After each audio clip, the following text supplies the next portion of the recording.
ഇന്ന് നമുക്ക് പുട്ടുണ്ടാക്കാം.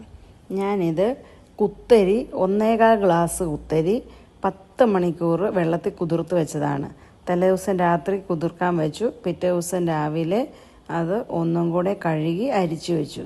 കുതിർക്കാൻ വെച്ചപ്പോഴും 4-5 പ്രാവശ്യം കഴുകിയ ശേഷമാണ് വെച്ചിരുന്നത്. പിറ്റേ ദിവസം ആ വെള്ളം കളഞ്ഞ് ഒന്നുകൂടെ കഴുകി അരിപ്പയിൽ ഒരു സെക്കൻഡ് അതങ്ങ് അരിച്ചു വെച്ചു. അപ്പം തന്നെ അതിൽ നിന്ന് കുറേശ്ശെ എടുത്ത് മിക്സിയിലോട്ടിട്ട് നന്നായിട്ട് പൊടിച്ചെടുക്കണം. ഒരു 2-3 തവണ പൊടിക്കുമ്പോൾ നന്നായിട്ട് പൊടിഞ്ഞു വരും. അങ്ങനെ നമുക്കിതൊന്ന് പൊടിച്ചെടുത്തുകൊണ്ട് വരാം. പൊടിച്ച ശേഷം ഞാൻ കാണിച്ചു തരാം. നല്ലതായിട്ട് നമ്മൾ പുട്ടിൻ്റെ എങ്ങനെയാണോ തരിയുള്ളത് അതേപോലെ നൈസായിട്ട് നമ്മളിതിനെ അരച്ചെടുക്കുക. അരച്ചല്ല, പൊടിച്ചെടുക്കുക. എന്നിട്ട് നമ്മൾ അതങ്ങോട്ടേക്ക് ഇട്ട് കൊടുത്തിട്ട് അടുത്ത ട്രിപ്പും കൂടെ പൊടിച്ച് അങ്ങനെ ഫുള്ളും പൊടിച്ചെടുത്തു. ഇനി ഇതിൽ നമ്മൾ ആകെ ഉപ്പിട്ട് കൊടുത്താൽ മതി. എനിക്കാണെങ്കിൽ ഏറ്റവും ബുദ്ധിമുട്ട് ഈ പുട്ട് നനയ്ക്കുക എന്നുള്ളതാണ്. അപ്പം നനയ്ക്കുമ്പം ചിലപ്പോൾ കട്ട കെട്ടി പോവും, ചിലപ്പോൾ ശരിയാവില്ല. അപ്പം നമ്മൾ വേവിച്ചിട്ട് കുറ്റിയിൽ നിന്ന് കുത്തിയിടുമ്പോൾ അത് പൊടിഞ്ഞു പോകും. ഇതൊക്കെയാണ് എനിക്ക് സംഭവിക്കാറുള്ളത്. ഇത് ഇപ്പം നമുക്ക് ഒന്നും ചെയ്യാനില്ല. ഇതേപോലെ മിക്സ് ചെയ്യുക.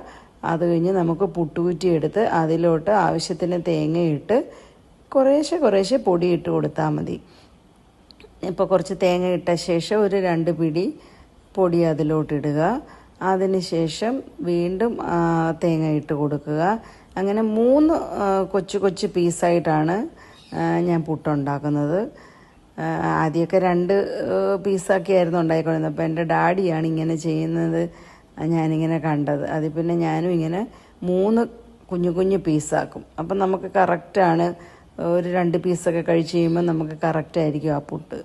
ഇത് കുത്തി നിറയ്ക്കരുതേ, കുറേശ്ശെ ഇങ്ങനെ നിറച്ചിട്ട് തേങ്ങയും ഇട്ട് ആവിയിൽ 15 മിനിറ്റ് വെക്കുമ്പോൾ വേഗം എന്നാ പറഞ്ഞത്. ഞാൻ 15 മിനിറ്റ് ഒന്നും വെക്കാറില്ല. ഒരു 7-8 മിനിറ്റ് കഴിയുമ്പോഴത്തേക്കിനും ശരിക്കും പുട്ട് നന്നായിട്ട് വെന്തിരിക്കും. ഇതിപ്പം നമുക്ക് പൊടിച്ചെടുക്കുന്നത് കൊണ്ട് വറുത്തെടുക്കുകയോ ഒന്നും ചെയ്യണ്ട. ജസ്റ്റ് തലേ ദിവസം കുത്തരിയാകുമ്പോൾ ഒരു 10 മണിക്കൂറോളം കുതിരണം.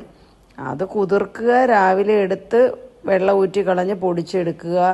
സിമ്പിളാണ്. എന്നിട്ട് ഇതേപോലെ പുട്ടുകുറ്റിയുടെ പ്രഷർ കുക്കറിൻ്റെ മേളിലോട്ട് വയ്ക്കുക. ഒരു 3-4 മിനിറ്റ് കഴിഞ്ഞപ്പോഴേ ആവി ഒന്ന് തുടങ്ങിയായിരുന്നു. ഞാനൊരു 7-8 മിനിറ്റേ വെച്ചോളൂ. 15 മിനിറ്റ് എന്നുള്ളതാണ് കണക്ക് പറയുന്നത്. ഇത്രയും മതി. നോക്കിക്കോളൂ, പുട്ട് നന്നായിട്ട് നമുക്ക് കിട്ടും. ഒന്നും പൊടിഞ്ഞു പോവില്ല. ആ കഷ്ണങ്ങൾ അതേപോലെ തന്നെ വരും.